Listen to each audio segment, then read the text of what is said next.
Thank you. Facts. I'm up there meditating. Bro, Johnny texts me like, bro, you trying to do an interview? I'm like, the shift.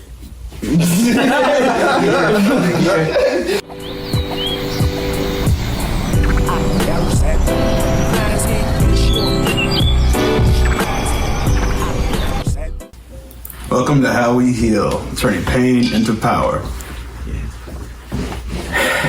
I'm with JonnyBoyDaNut. Where are we? We're here at my house, my humble abode. Excellent. Yeah. What kind of weed is it? It's a good question. Let me ask the people over here. Casket. Put you in the casket. I'm drinking on Portland water. Shout out Portland water. Hell yeah. Was there a point for you when art became necessary for your survival? When art became necessary for my survival? Back when I was youngin', before 18, when I was just a little jit, I was heavy into drugs, you know? I don't know, it's just an addictive thing that I had growing up. My parents were addicts, their parents were addicts, and so forth. Creativity was the only thing that kept me feeling like there was purpose. I'd sit there and I'd listen to my favorite songs and be like, yo, this is art. How can I create something that is just magical, you know? So I'd sit there off the drugs and I'd just create art, and that's the only thing that kept me alive at that point. You know, making music to my favorite songs, you know, making remixes and just trying to make beats with my friends, you know, just little things like that. Really cool. What were you when you started doing all that? I was about 17 making the music. The drugs started at like 16. Okay. Yeah. Well, good. You found the music pretty quickly after the drugs then? Definitely. I had the groove always. It was in my blood. Yeah. How has your pain shaped your work and the type of art that you make right now? I believe in karma in a way. So I feel like the only way to resolve my negative karma would be to help heal. The knowledge that I've attained, the knowledge that I've gained, I'd love to pass it on any way that I can. And that's what my music mostly is. It's me talking to myself, but talking to you guys as well. I didn't really have a happy life growing up, you know? My happiness just started maybe about a year ago. And that's something that I've just had to come and just admit to myself, you know? So I think that's kind of... Congrats on finding yourself. That's really cool. Thank you, man. I appreciate that. Yeah, so I think you already answered this, but what's the purpose behind your art?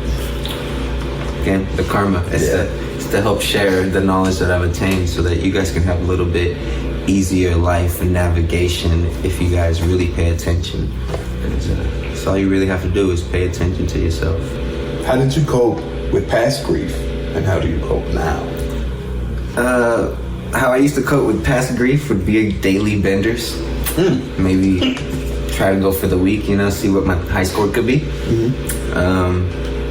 But definitely now, I'd say spirituality is gonna be what I do most to try to find my way.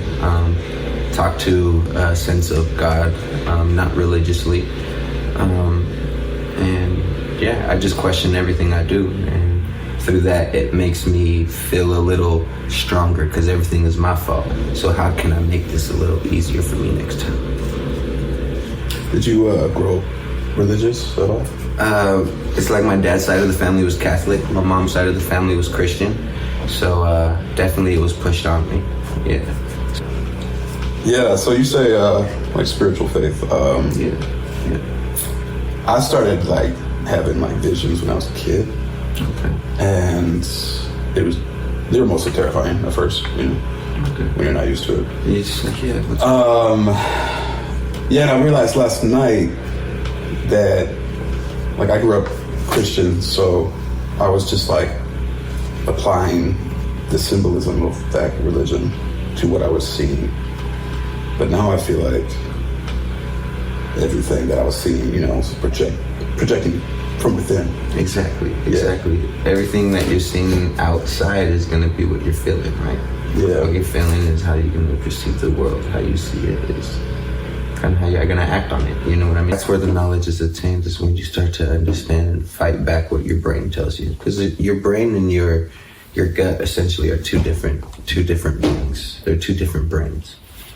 And it's up to you to go off of your thought or to your gut feeling, you know, and it's emotion. God gave us that second brain on purpose. Yeah, I've been just kind of like wholeheartedly just following that intuition these days. And There you go. We're having an amazing conversation. yeah, absolutely. It's like he who knows, you know, and that's the beauty of it. He who doesn't know will always be oblivious. I'm curious if you, like, I feel like when I'm having some kind of like spiritual realization, it feels like my brain is literally expanding, but I also feel like a buzz, you know, in that third eye. Here's my experience. So I'll tell you, it kind of explains a little bit. So I told you I was into drugs really hardcore. And then I had this experience with one of these females that I used to hang around with. And we took a tab of acid and she was like all freaked out. Like, yo, we're using this wrong. Like, she's never took drugs before. So I was kind of like questioning, what are you talking about? You know, like, she's like, you're experiencing this wrong. Like, we're doing this wrong. God made this for a reason and the government has took over and they know what they're doing. It's like, what? We're watching Shameless, and she starts pointing out, because it's like they're in the church and stuff. She starts pointing out, like, look, they know we're watching and they're trying to take this to our brain. So I handed her the remote. I'm like, you do what you would like. She put on meditative vibrations. She said, come lay with me. So I laid down, and my sister and her friend were on Molly. And they're just experiencing, I pulled myself out of this anxiety bubble that she was giving me and put myself in this happy Molly bubble. And I kept bouncing back and forth until I submitted and said, okay, maybe what my gut is telling me is to lay down with her. And maybe if I do that, I'll learn something. I lay down with her and she rubs my head. Instantly shot into a world of darkness. And I'm like, what's going on here? And I like pick my head up and I'm in a line of zombies. I'm like, well, where am I at? I'm started questioning, like, is this my house? Like, is this where I am? You know, it's just a meditative state, you know? This voice pops in my head and says, this is your temple. This is what you've created and this is what you've become. I was like, I don't want this. I don't want this. Good. You understand that you don't want this is step one. I have a lantern and I'm starting to look around. It's a line of zombies, you know, formed and like just perfectly formed, just zigzag through my mind. And they start looking at me like, yo, stop, go to sleep, like, put that down. So I'm like, yo, like, what is this, you know? And I was like, no, I need to love myself more.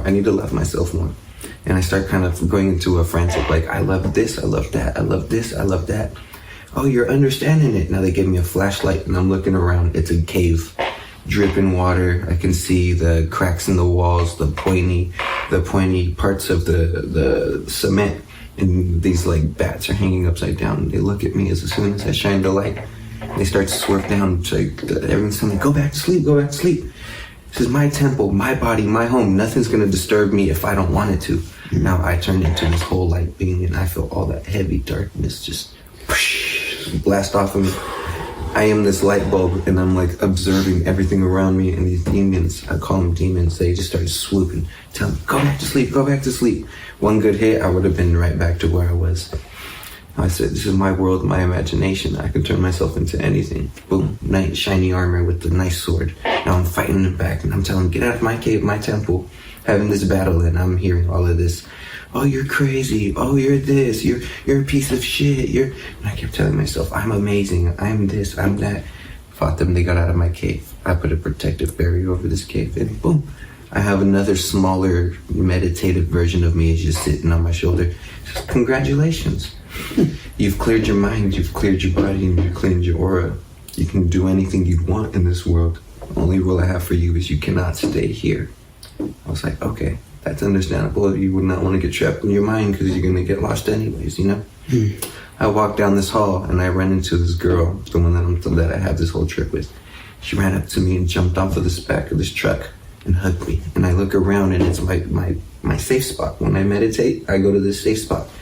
She hugs me. She's like, you found me. And I spin her in a circle. And I was like, I found you, you know, and I'm feeling happy. I open my eyes and I look at her. She goes, you found me. And I just started tearing up. And there was no scary feeling. It wasn't depression. It wasn't sadness, anything I was used to. It was happiness. It was bliss. It was beautiful. And I've never experienced that before. And the fact that I've never experienced that before made me cry even harder. Ever since then, I've changed my life, and I've turned darkness into light, and I've understood the world of alchemy, you know? Sometimes you have to put yourself in those situations to understand that there's a brighter end, you know what I mean? That's incredible. That's my spiritual story, and I feel like that's how I've opened my third eye. Ever since then, it's been a long journey. Thanks for sharing that. Yeah. You quote me using that? Of course. Of course. Putting that out there? That's why I put that on the camera. Okay, cool. All right. Yeah. Wow, man. Spiritual journeys are ecstatic, but again, the more questions that you answer, the more questions that you receive. Sure. You're right. Yes, you are correct. I'm not going to argue that, but I just want more peace, I guess. More direction. Exactly. Yeah. And the answer that I've got through that is the only way to do that is to become the leader. You can't change somebody else's mind. I can't tell you, be more peaceful. Here's the light, be more peaceful. You give somebody the light, they can choose what they do with it. They can choose how long they hold on to it. And they can choose when they can turn it into whatever they'd like to. Because this whole world is a world of manifestation. What do you want? Are you yourself? Are you thinking for yourself? Or are you just following a set of rules that have already been placed? So the way to find this peace that we're talking about is to become the leader of peace. Once you paint the picture and you walk your way, people either have the option to follow you or to leave you alone. And when you walk your path, you'll be amazed by how many people you attract. And that's something that I've experienced in life too. That's really fucking cool. Very well said. And yeah, you're right. I kind of feared being a leader for a long time. I just was, insecure and working through trauma and didn't believe in myself. And then, something just like clicked into place recently. Just turned on. And it's like, oh wow, I just suddenly believe in myself fully. Like, what a weird feeling. Yeah. I feel like I kind of big banged in a way. Quantum jumped. Yep. Yeah. Yeah. Into a reality where I'm just dope as fuck, and all it takes is belief. Yeah. That's really all it takes. Belief in looking in the mirror the right way. The mirror is a magical portal. Some people say that it's a negative thing, but I believe that everything in life is, everything in life is intention. Mm-hmm. So tell yourself every day you look in the mirror before you even look in the mirror, I'm the most perfect person, and when I look in that mirror, I'm going to see a confident man. Look in that mirror, and that's what you will see in the mirror. Most people look in the mirror and question what they see. Now that mirror can manipulate you however you'd like to be manipulated. That's fascinating. Everything is intention. Yeah. I titled Kay Wayne's episode The Mirror. We're all talking about the same stuff, man. Life is just fractals. Yeah. That's repetition. Mm. Repetition. Small loops, large loops, generational loops. Fruit loops. Fruit of the moon. Hell yeah. Some great conversations, bro. Yeah, I really enjoy this. Do you have any crazy spiritual experiences? What's your craziest time on drugs? I haven't really done that much. I've really only had like one crazy trip on shrooms. But yeah, I just like the energy and the color I see, like just right now, it was like probably times 100. It was way more intense. It was everywhere, and we just we went camping. We went to Crater Lake, and then we just like laid down in the middle of the woods and just like stared up at the trees, and we're just like. It wasn't a bad trip. It was easily. Yeah, that's how I prefer my trips. Mm-hmm. Just giggling at nature. Mm-hmm. So I have a song out called Akashic Records. Okay, Akashic Records. You guys familiar with? That's the place of all knowledge. Yes. Yeah. Yeah, I really wanted to know who assaulted me when I was a kid, and I just couldn't remember. And I looked into that, and I guess the body's like, that's just pain, and there's no reason to remember. So I'm not going to give you that. So I had the idea to access the Akashic Records. So I went into a deep meditation, and saw Michael there, and he told the monks at the records that I was ready for the new knowledge. And yeah, I learned, and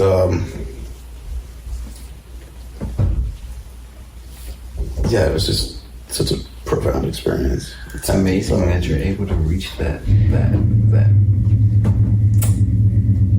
place without drugs.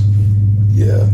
That's something that you don't hear very often, and when you do hear it, it's like people are not aware. They're afraid. Yeah. They're afraid, because I've met lots of people who question it, like, why do I feel like this? And I'm like, why are you feeling like this? This is what's going down. You just have to acknowledge it, Just accept the fact that that's how it is. Yeah, I don't meditate often because I tend to travel, so I gotta really be intentional about it. Yeah. There was like a guide there, it showed up in the form of like an owl. And that's that's the guy who runs the records. When I went in like my mind, it was like a big infinite library, and there are these like monks there who, they manage everything, all the knowledge. And so I picked a book from the shelf and I opened it, and all the pages were blank. And I went further inward, and I was suddenly in my childhood home. And it was just empty. There was nothing there, but it was like familiar. And this owl just kind of like flew in. And the owl said, "This is sacred knowledge, and it's totally yours to do with, how you please. But again, like, be intentional with that knowledge." And he knows that you're not going to take the knowledge and use it for granted. Mm-hmm. And that's beautiful. That is beautiful. Everything in life is beautiful. You know what I mean? Mm-hmm. Yeah, and so I made that song about it, and exactly how I told you, like, the song plays out the same. But yeah, I feel like, you can speak your truth and your pain and your music all you want, but a lot of people, I think, are just like, oh yeah, the beat was dope. Exactly. And they completely miss the message. The total message. And that's what I say, music is emotion at the end of the day. Words are made up. Words are made up. At the end of the day, what we're speaking is just a sense of vibrations. I think music is emotion, and whatever music I put out there is whatever I'm feeling, and you can hear that in my voice. You can feel that in my voice, and that's my goal. Yes, the lyrics matter, and I'm not going to spit garbage on there, but I want people to feel what I'm saying. Mm-hmm. That's why I make my rap music. That's why I'm trying indie, trying to do a little rock, When I'm feeling aggression, I'll do some rock. When I'm feeling like I just want to spit my word out, I'll do rap. When I'm feeling sad, I'll do some indie, some Lil Peep vibes. You know what I mean? Mm-hmm. And that's my goal with music, and that's what a lot of people need to be more focused on. I totally agree. Yeah, and I talked about this with another guest, and like when I first started rapping, I was just too afraid to actually speak my truth. Mm-hmm. And so I guess a lot of people do it, they just kind of rap about, you lie, you make shit up, to like seem a certain way. And then, I feel like if you enter the music scene, then it becomes apparent that like, oh, I need to work on myself and I can't be fake out here. Exactly. It's like too risky, too dangerous. Exactly. That's why they call it the devilish game. It's because you're spitting up vibrations, and whatever you're saying is what people are going to follow. Yeah. You can spit negatively, and guess who's going to follow? All of your fans. Spit positively, you get the same thing. What do you get a better outcome from? You know, and that's what I'm hoping to see with music the next 5 to 10 years. So all that trash to get out of here. You know what I mean?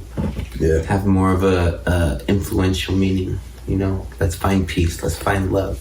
Let's come together as one. Let's find God together. Let's find the meaning to all of this. You know what I mean? I know everybody is questioning, what are we? What are we here for?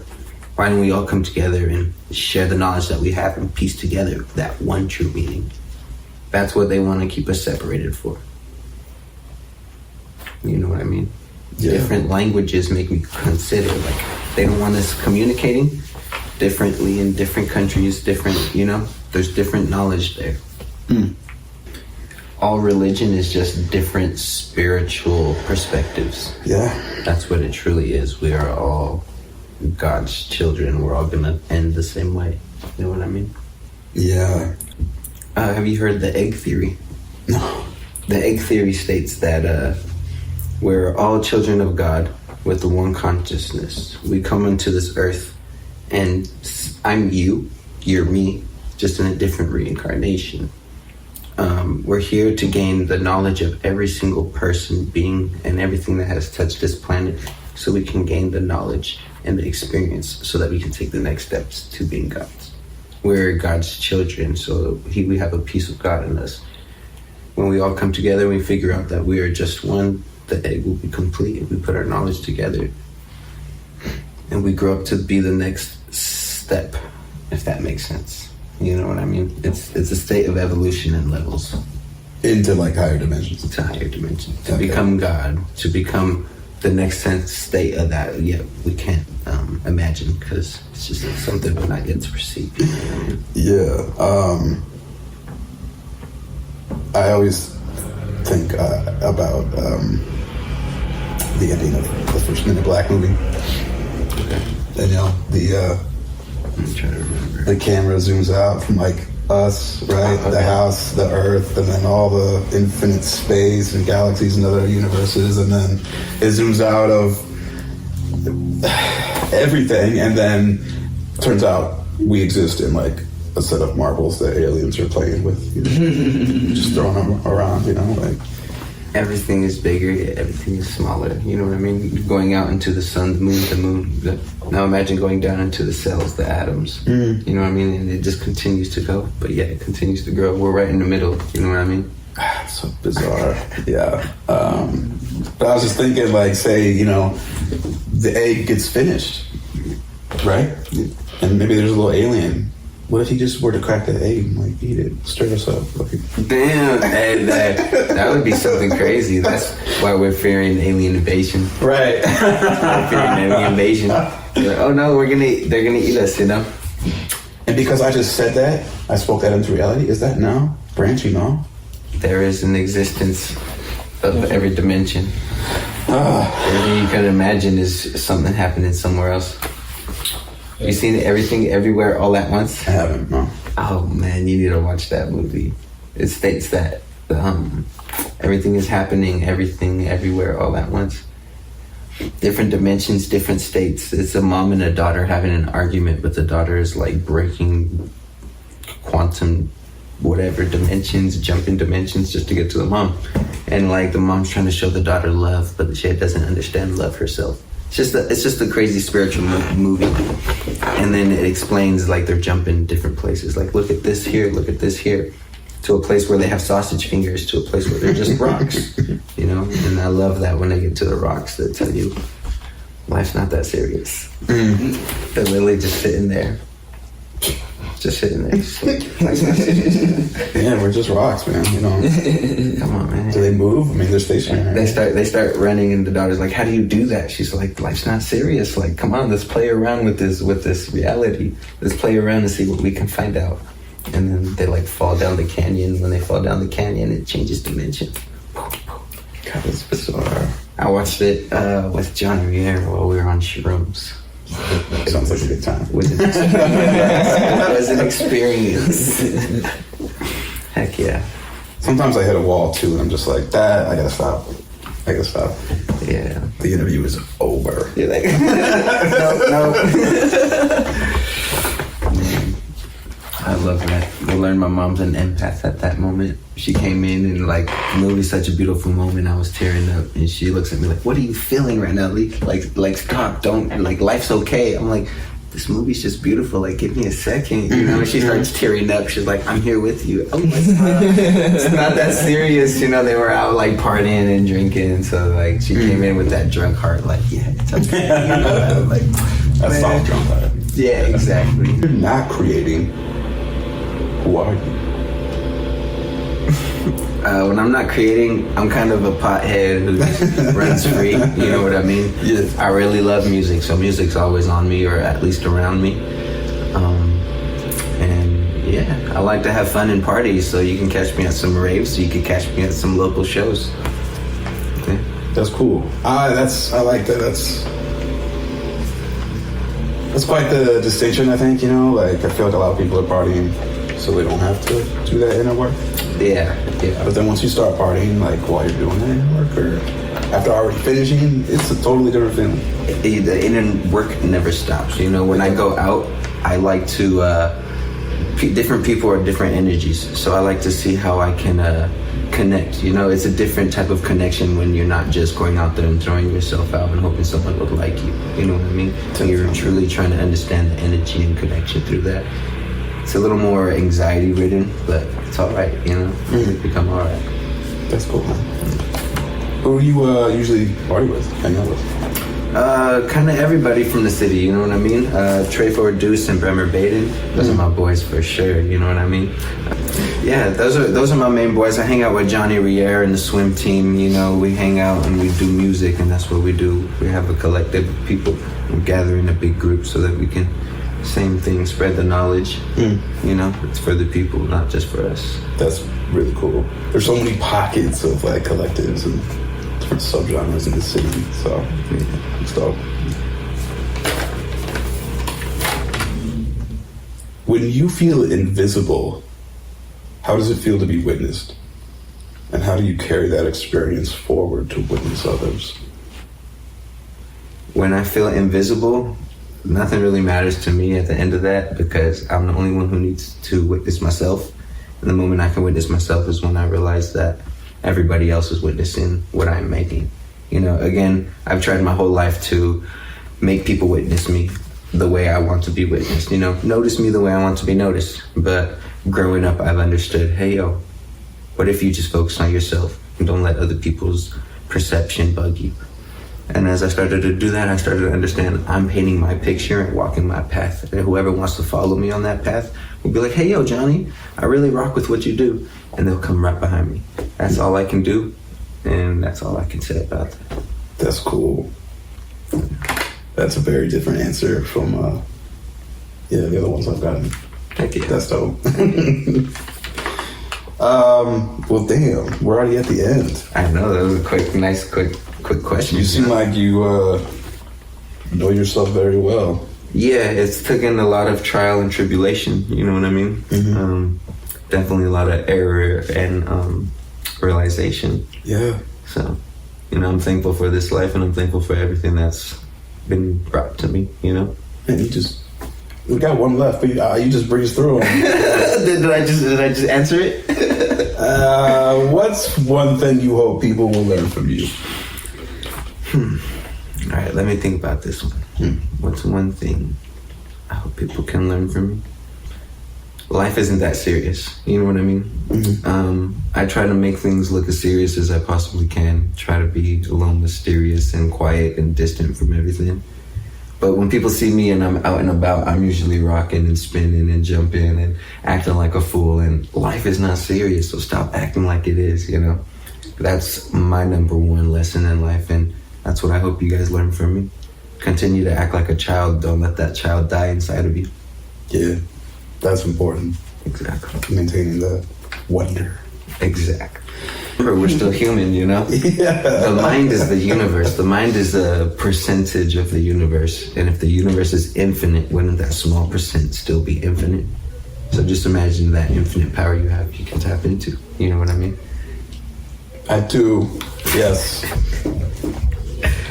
One of these days, I swear, I'm going to figure it out. Nope. I wish, man. I wish. But like I said before, the only answers you get are going to be more questions. I wish there was an end to it. That's so frustrating. Maybe one day when we evolve past human beings, you know. So what's your take on God? God. I used to believe that God was, both good and evil. And that was really limiting for me. But I was like really holding on to that. And I had someone challenge that belief. And they proposed to me that God is an acronym for generate, operate, destroy. Okay. And that kind of put me on the path that I'm on now. That life is just infinite cycles. The same thing. A universe existing to learn itself. Okay. It's interesting. I was right there on the God is good and bad. Mm-hmm. What I've learned out of that is everything is good and bad. Everything is yin and yang. Yeah. Whether that be a coffee table, whether that be you, or whether that be God.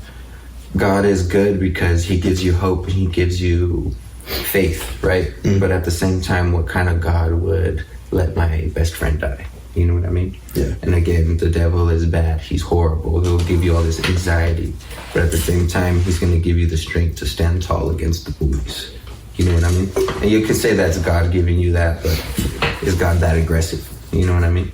I believe in the yin and yang is everywhere, and I feel like that's what you're talking about is the... Yeah. Yeah, like, I've explored that thought as well. Like, say we eradicate, like, all evil from existence. There wouldn't be anything to challenge the good, And if you had just good, what would that be? You wouldn't quite understand. Yeah, you wouldn't quite understand that it's just good. So I grew up in LA with parents who are drug addicts. I did definitely grow up in an abusive household. Everybody around me using drugs, grandpa off the alcohol. Yeah. I was a youngin' running out of the house with no shoes because my dad said I couldn't leave the house, and he hid all my shoes. I'm a youngin', I'm still going out. I'm gonna meet the homies at the park, and we're about to go on the roof of the school. I was on a bench probation when I was in 4th grade. So it was kind of like I was already on the road to destruction. And we meet with a counselor every day, and she'd come and talk about how's my school been, how I've been in school, how's my household been. That's where a lot of my trauma came from. Can't feel free to act like myself because everything going on around me is supposed to be a secret because the system's keeping an eye on us. You guys got any good questions or what? we're opening it up to the room. Anything that comes to your head? What made you start the show?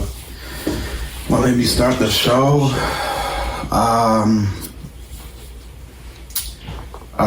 Healing trauma and looking inward has always come very naturally for me. And I feel like there's a big difference between talking about our pain and actually working through it.